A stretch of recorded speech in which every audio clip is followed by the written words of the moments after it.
बोल रहा था ना, ये स्टैंड बच्चों साइकिल के लिए नहीं है।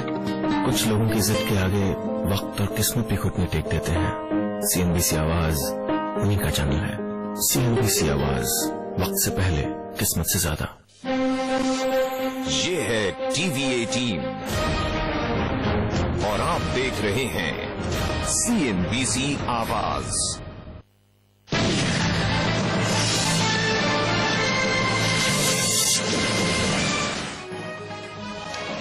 कच्चा तेल एक बार फिर से इंडियन इकोनॉमी का विलेन साबित हो सकता है। ऐसा विलेन जो सरकार, बाजार और जानकार सबकी नींद उड़ा रहा है। और कच्चे तेल को विलेन बनाने का ट्रिगर आया है मध्य पूर्व एशिया से, जहां ईरान और इजराइल के बीच तनातनी बढ़ती जा रही है। ईरान ने कई यूरोपीय देशों को तेल की सप्लाई रोक दी है और उत्पादन घटाने की धमकी भी दी है। इसके बाद कच्चे तेल में उबाल आ गया है और सिर्फ फरवरी में ही नाइमेक्स पर भाव 13% और घरेलू बाजार में 14% उछल चुके हैं। हमारे लिए ज्यादा चिंता की बात इसलिए है क्योंकि क्रूड के भाव बढ़ने से न सिर्फ हमारा इंपोर्ट का बिल बढ़ता है, बल्कि पेट्रोल डीजल के भाव आने की मजबूरी भी होती है। ऐसे में बढ़ती महंगाई, ऊंची ब्याज दरें, सरकार का बढ़ता घाटा और इन सब के बीच संतुलन बनाना करीब करीब नामुमकिन हो जाएगा। यानी क्रूड ने तैयारी कर ली है कि वो सबका मूड तो बिगाड़ेगा ही।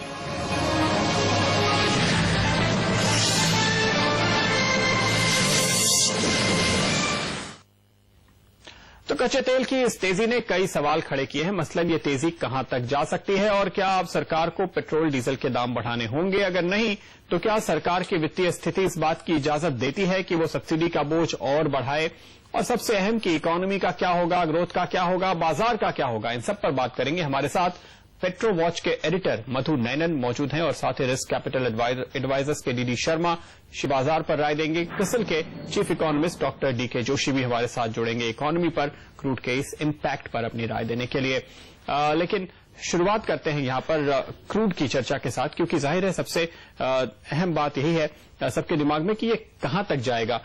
तो आपको क्या लगता है, इस वक्त जिस तरह से हमने देखा है कच्चे तेल में 14% का उबाल तो ऑलरेडी आ चुका है, करीब 9-10 महीनों के हाई पर हम आ गए हैं, और कितना ऊपर जा सकते हैं क्रूड प्राइसेस? देखिए, एक्सपर्ट्स का ये कहना है कि ईरान के साथ जो टेंशन बढ़ते जा रहा है और इसके वजह से इसका जो नतीजा है कि आपका स्पेकुलेटर्स मार्केट में तेजी कर रहे हैं।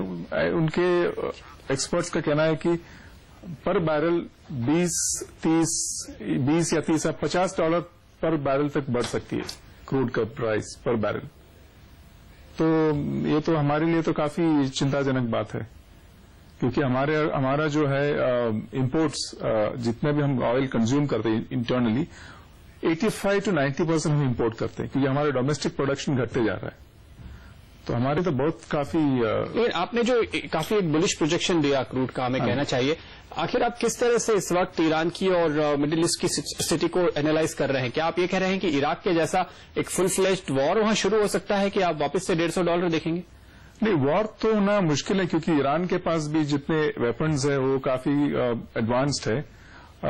लोगों का कहना है कि उनके पास क्रूड मतलब बेसिक तरह का न्यूक्लियर वेपन भी हो सकता है उनके पास। वो तो सभी जानते, इजराइल भी जानती है, यूएसए भी जानती है।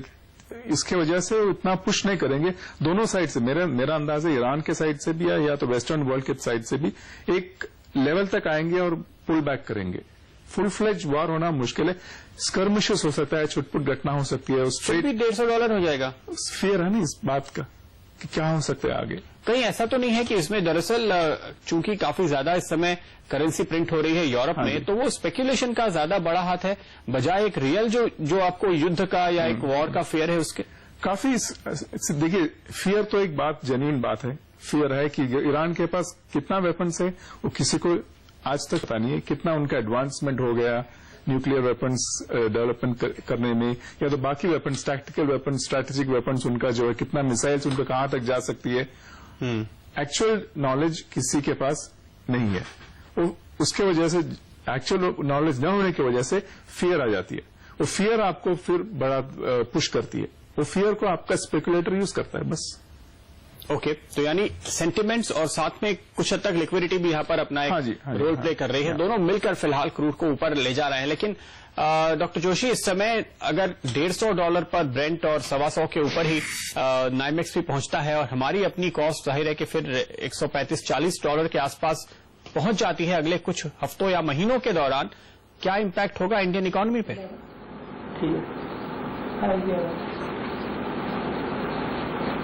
डॉक्टर जोशी को लगता है हमारी आवाज फिलहाल नहीं पहुंच रही है। शर्मा जी, आप क्या जवाब देंगे इस सवाल का? देखिए, ये सब कुछ इस पे डिपेंड करता है कि कितना डिसरप्शन होता है प्रोडक्शन में और डिस्ट्रीब्यूशन में भी। अगर प्रोडक्शन कहीं भी डिसरप्ट ज्यादा होता है, बड़ा होता है, उसमें डिसरप्शन, या फिर जो है ऑयल के मूवमेंट के अंदर प्रॉब्लम आती है इस किसी भी वार के कारण या वार जैसी स्थिति के कारण, तो डिसरप्शन कितना होता है उस पर डिपेंड करता है कि ऑयल कितना बढ़ेगा। क्योंकि ये जो है वो डिमांड लेड जो है वो प्राइस नहीं बढ़ेगी, ये डिसरप्शन के कारण जो शॉर्टेज होगी उसके कारण प्राइस बढ़ेगी।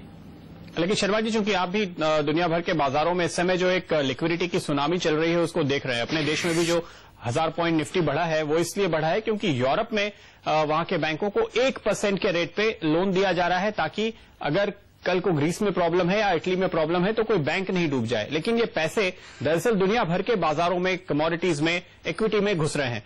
इसका कितना बड़ा हाथ आप देखते हैं क्रूड की इस तेजी के पीछे?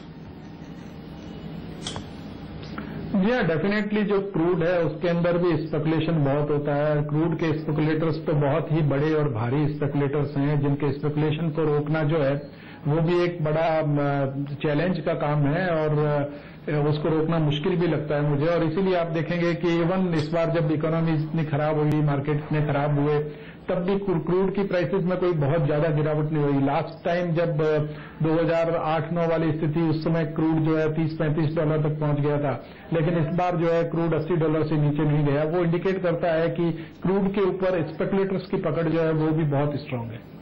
बिल्कुल, लेकिन अगर $150 पे क्रूड वापस पहुंच जाता है तो फिर हमारा क्या होगा? पिछली बार जब क्रूड $150 था, भारत में महंगाई की दर थी 13% और उसके बाद बाजारों में जबरदस्त गिरावट आई थी। सेंसेक्स और निफ्टी ऊपर से आधे हो गए थे, 50% टूट गए थे। क्या इस बार भी कुछ ऐसा होने की आशंका है या अब वक्त बदल चुका है, हम इतने महंगे क्रूड के साथ भी रह सकते हैं? इस सवाल का जवाब एक ब्रेक के बाद।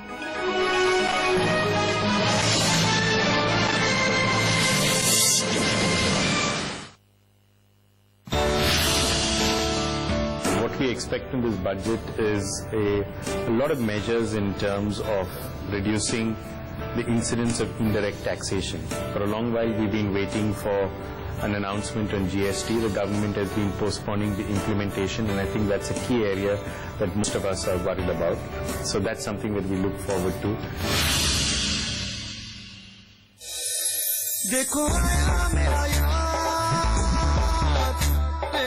Skoda Rapid, built for the thoughtful. National ball painting के फाइनल मुकाबले में लकी, पप्पू और छुटकाऊ ने हिस्सा लिया। जहां लकी ने चौक मिट्टी, पप्पू ने पीओपी, वहीं छुटकाऊ ने केवल पुट्टी का बेस बनाया और कम पेंट का इस्तेमाल करते हुए दीवार को सबसे स्मूथ